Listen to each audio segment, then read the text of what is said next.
What is going on, YouTube people? Neo Cards and Comics here. Guess we got to talk about it. The Wander Franco situation. This topic's been making its rounds, obviously in the regular media sphere and in the sports card world, as it has a pretty direct impact on that space. Um, you know, Insert all the alleged innocent till proven guilty. We don't really know anything yet. That situation. It sounds like maybe now a second person has come forward. Who knows? We'll let that play itself out. The normal talking points have been swirling with this. Sports cards are not investments. This stuff's spec play. It's gambling. It's this, that. It's the other thing, the whole 9 yards. And I can't disagree with a lot of the discourse that people are saying. I'll just ask comments down below. Buy, sell, hold. For my own purposes, I own no significant Wander Franco cards. I'm sure I probably have a couple of random 2022 update bases floating around here somewhere. But I do not own a Wander Franco card prior to this news coming out that was worth more than about $3, probably. So I have no vested interest in this at all. I am completely impartial observer in all this. If you have no Wander, are you running for the hills and saying, no, not for me? Are you buying the dip? If you have him, are you selling as fast as possible and just saying, you know what? Even if everything's fine, I don't like the situation that's kind of played out here. I'm just done with this. I don't want to deal with it. I'm just selling. And I get that perspective. That's the mental gymnastics that I went through during the Ja Morant situation. I had the Ja Contenders Optic Red. He had multiple apples and oranges, but did stupid things off the court that got himself in trouble on the court. And I just didn't feel like riding that roller coaster anymore, and I just sold. If he comes back and is an all-NBA player and his stuff goes to the moon, so be it. But I'm sure there's a certain number of you out there that are probably like, you know what, even if he gets cleared and everything's back, I just don't feel like dealing with this guy anymore. And that's a very justifiable stance to take. So in the comments, let me know, are you have none and you're buying? You have none and you're just watching from the sidelines. You have a ton, you're holding. You have a ton, you're selling all, or something in between. So let me know what you're doing, buy, sell, hold, and then also like what your current position is. You don't have to list the individual cards, just like I have a lot of money in Wander, or I have nothing in Wander, just to give me myself and the other commenters just kind of a general vibe for what's going on out there with his stuff. It's too early to say on individual card pricing. We'll save that for the weekend sports card market update to kind of see how this is all shaken out. We just don't know yet, to be quite honest with you. His first Bowman auto, which is kind of the tent pole baseline card that you would want to look at, none have sold since this news has come out. There are a couple running at auction. They end in like 3 or 4 days. So by this weekend, we should have an idea of what this stuff looks like. I don't think we have any resolution on this over the weekend or between now and the weekend. If anything, things could potentially get worse if more people come forward. And then, like I said, he could be exonerated. This could all just be he said, she said, and nothing actually happened. And once again, curious for your thoughts. I don't know, let's say I don't know what his first Bowman was going for PSA 10. Let's just say $1,000. And I think it's less than that. Prior to all this, I think it was less than that. But let's just call it $1,000, or we can make up a mythical player. Mythical player has $1,000 first Bowman Chrome auto. They do have some serious allegations off the field that have nothing to do with steroids or anything like that, but legal allegations. They are cleared and are able to return to play for their Major League Baseball team. Do you think that card is going back to what its price was? I personally don't. That's just me. That's my gut says that, whatever dip Wander takes here, it's going to take a lot. It's not just going to be like he's back and rainbow bridges and kittens and pots of gold and his cards go right back to where they were on a spaceship to the moon. They'll get a bounce back. I don't think they bounce all the way back. I really don't. There's, like I said, I think there's going to be a certain aspect of people where innocent until proven guilty does not matter. And they are going to look at this side-eyed and just be like, I'm done, never again. So there's a lot of different angles to take here to the whole Wander side of things. And then on the whole, like, modern sports card investing angle, that kind of talking point that's going around. Listen, anything that you buy in the collectible space, and maybe, we don't talk about this enough during all this box openings and buying comics and cards and this thing and that thing and masterpiece boxes and Topps Chrome boxes, and you should not be putting your money into this sort of stuff unless you can accept that there is a real possibility that it goes to basically zero. Because that's in play. Now, there's obviously various levels of that. Is a Mickey Mantle card ever going to go to zero?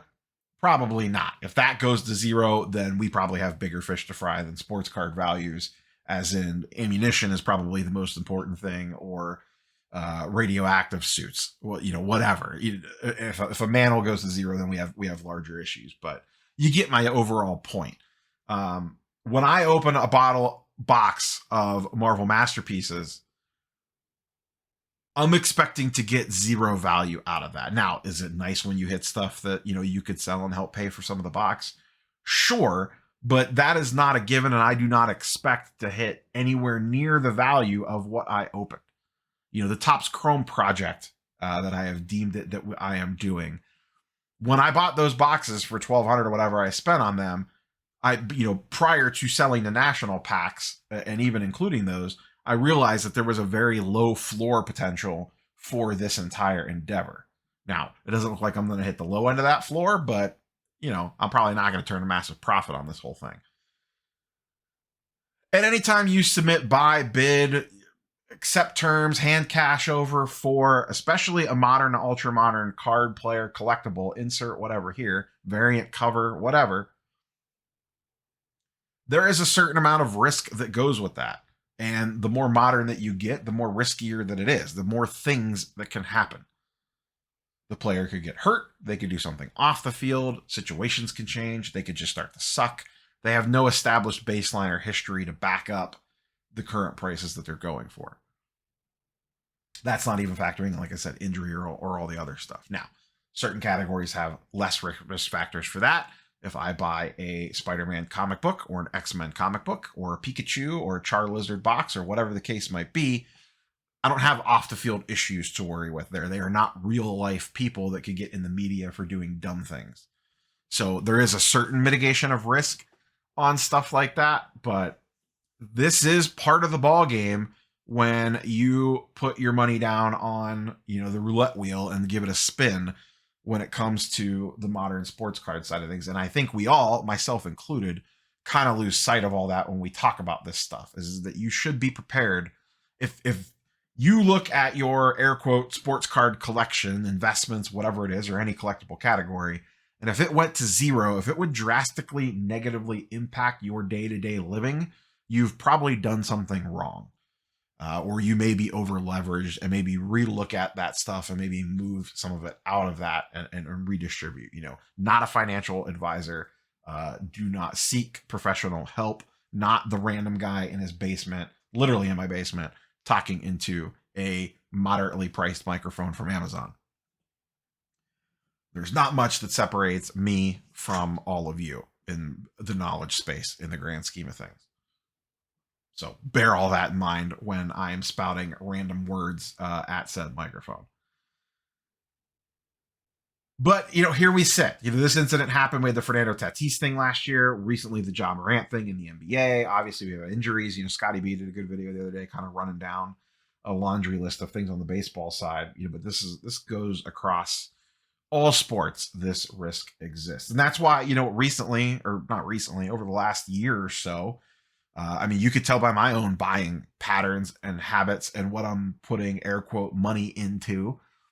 I have bought way less ultra modern singles since the AC National. The AC National was the last time I bought a large amount of modern singles. And I still actually own a lot of those cards, the Tatum Green Prism, the Luka Blue Mosaic, that sort of stuff.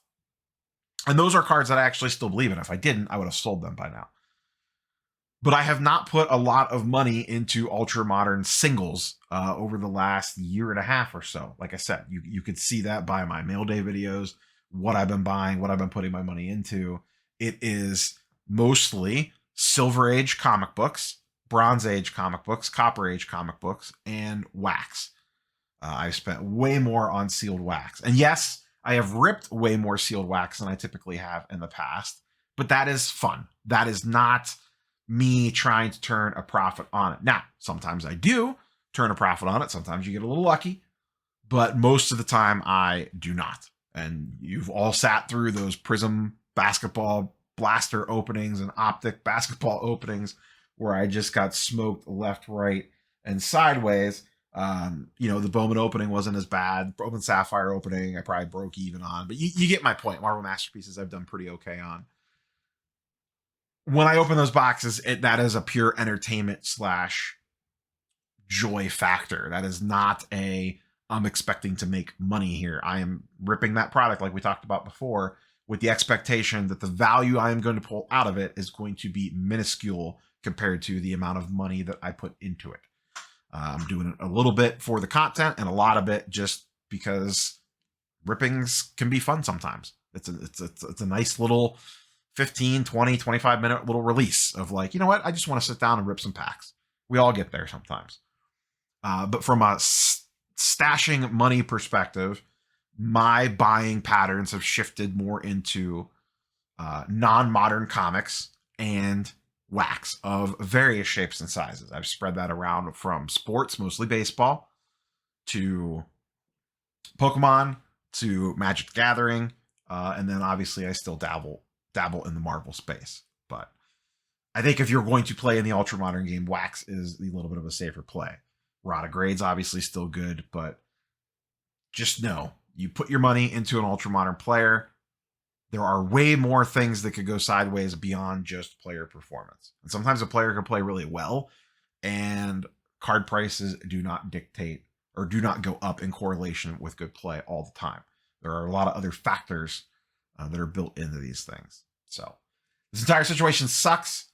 This happened. It sucks for people that put a lot of money into Wander Franco, and it's, use this as a wake up call for yourself. If you don't have a lot of money, or maybe you do into Wander, look around and say, you know what, I'm a little over leveraged on this one particular player. Do I need to balance things out here a little bit or divide my money up a little bit better? Even if you're fine with it going to zero, then so be it. But once again, just kind of always keep that in the back of your mind. I think that's been the biggest talking point out of this, is that re-education / re-reminder that when you're playing this game, you are playing with a lot of fire to a degree. And then every once in a while, we are going to get burned. So that's all I got for you, boys and girls. We'll catch you on the next one. Peace.